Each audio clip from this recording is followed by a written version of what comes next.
has been one of the best presidents that has fought corruption to a standstill in Nigeria. And he has also delivered in some areas in terms of road construction, delivering on defense of democracy. What do you think about it, sir? I think the president is one of the incorruptible Nigerians we have. He has integrity, personal integrity that does not transfer into administration. You know, it's one thing to have a personal integrity as a person, it's another thing also to transfer this integrity, which requires management and leadership style.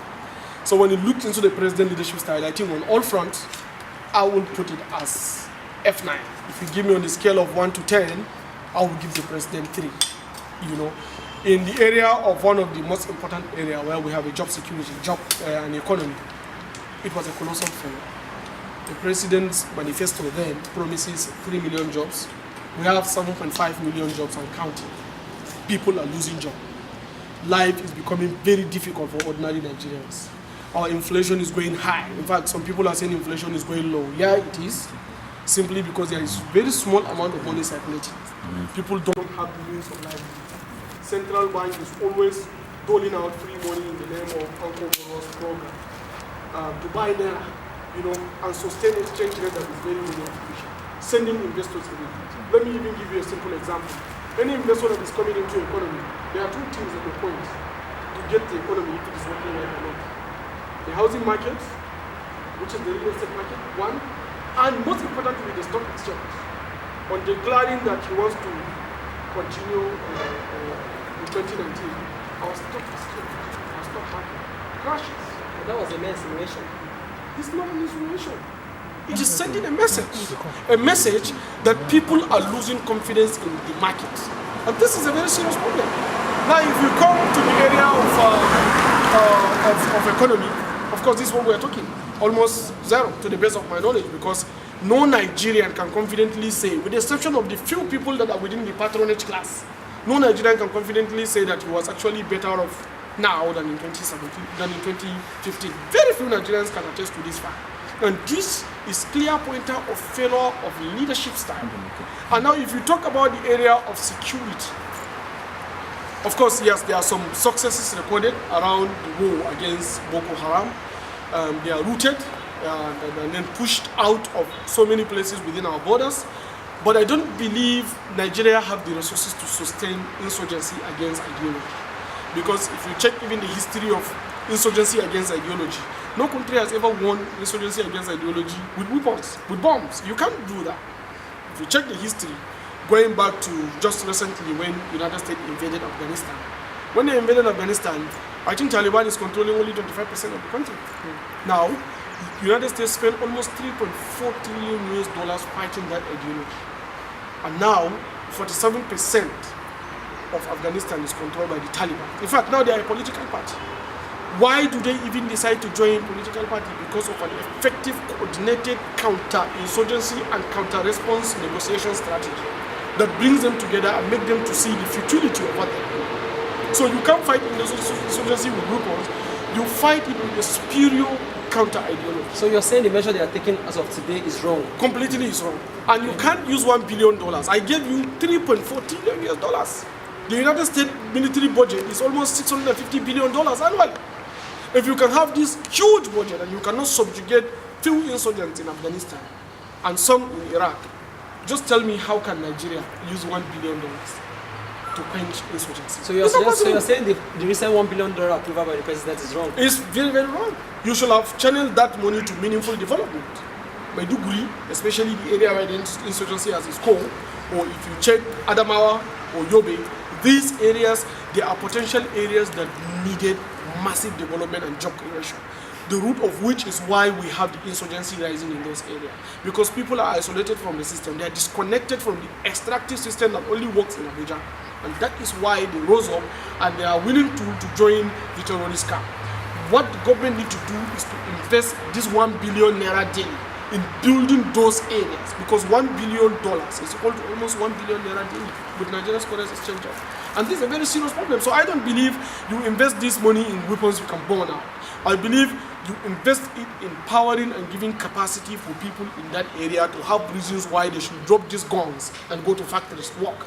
So I believe The president's policy around that area is supposed to be factory first, which is actually our policy. Our policy is never gun first. Our policy is never AK-47 first. Our policies is never bomb first. Our policy is factory first. I need to give Nigerians job, and what I will focus on is to make sure that we have factories that give job. So are you recommending that the approach that the federal government is in as regards fighting insurgency is wrong? Completely. Okay, so what do you recommend? It's done. What they have done to the certain appreciable level is okay. The routine and the pushing back Boko Haram insurgency is very fine, but now it's time for consolidation.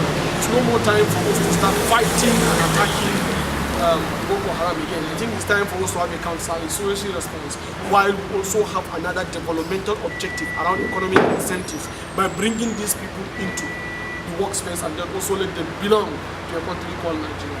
Okay. What do you think brought the rise of militia groups in this country? Especially the likes of IPOP, the likes of the guys that are killing people currently, the headsmen, and the guys in Kaduna too. You see, when you have a very extractive system where only few, get the benefits of the governance of the country, you always have insurgents because they are looking for people to blame.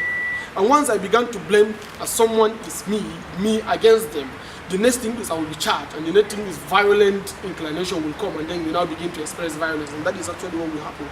I don't see these things as terrorist attack or a bad thing. I see this as a signal that we are not doing the right thing. So what I believe we should do when we come to power is to bring these people to the table and discuss, identify the root causes of these areas, which we have done, and then try to address them, because the root cause of which is economics. People have no reason why they should live. That's why they are looking for reasons to die. So what we need to give them is to upgrade their living standard so that they should have reasons to live. So all those political dissidents, like the way we are doing our fight against corruption in Nigeria, which is something also that the president promises that he will do, but it's clearly lopsided and politically motivated fight against corruption. You see, people will just be jailed simply because they belong to one class, and once they belong to the other, they are not jailed. All those political prisoners, because I regard them as political prisoners. And if I become the president, I will begin the process of accelerating their release from prison immediately. People like El Zakzaki, people like Biafran agitators, people like Dasuki. I think we need to approach them through the law, not through the state fist or power grid. I don't think brute force is what we need. I think we need to approach them through the law. So we have the law of the land, and the law of the land takes care of almost everything that what some of the things they do that is not right. The law of the land have prescriptive punishment with those things. Then they should be subjected to normal judicial process. But I personally do not believe that they should be caged simply because they have political disagreement with the establishment. So are you recommending that they release prisoners that were caught during insurgency? Prisoners that are caught during insurgency. I don't believe that they should be released without passing through the court. What I believe is that they should pass through the legal proceedings, but we will grant accelerated proceedings so that they can know their fate. You can't keep people indefinitely without knowing where they push forward. This, I believe, is not a practice of a democracy. So, as a democratic leader, extremely democratic leader who is pushed by common objective, and that common objective is common humanity, I don't believe I should do everything possible to destroy life of a person that I believe can be reformed. I believe prisons should be places where you reform individuals to come back to be productive to the society. So they should pass through the law, get whatever punishment that is prescribed for them through the state, and then get back to their lives so that we can have them as Nigerians. The promise I made myself is I will never give up on all Nigerians. A terrorist Nigerian, a prostitute Nigerian, a thief Nigerian, a good Nigerian, a progressive Nigerian. Provided you are Nigerian, I will never give up on you. I believe you can be better. And that is what we will focus on. Let me take you back to electioneering in Nigeria. As of today, do you think INEC is independent?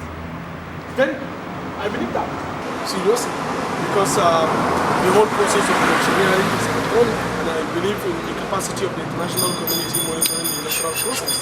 So should there be any discrepancy detected, I'm sure it will be all over the news. But as of now, still the credibility is A. So I believe INEC is. But a lot of Nigerians believe that appointments in the INEC are being done from the federal level, from the government. Which is wrong, which is something we need to change, because there are key areas that we really need to change. Like judiciary have to go completely independent, and then CBN have to go independent completely. Our strategic assets have to be commercialized like the NNPC, and INEC have to be independent. I don't believe the president should have the sole prerogative of appointing who the INEC member should be. Although I still believe the president should approve who should be there, but not appoint. So the appointment should pass through a defined, transparent process to indicate the credibility, the capacity, and the competency of that person to deliver the real electoral promises for Nigerians, so that our electoral wishes can be upheld. Of course, we have an electronic process that will make these things transparent. And then the president should just sign. If he refuses to sign, of course, he's at the mercy of Nigerians. Do you think INEC is equipped as of today to conduct 2019 elections? I think they are. I think INEC is equipped. Thank you so much, sir. Thank you very much.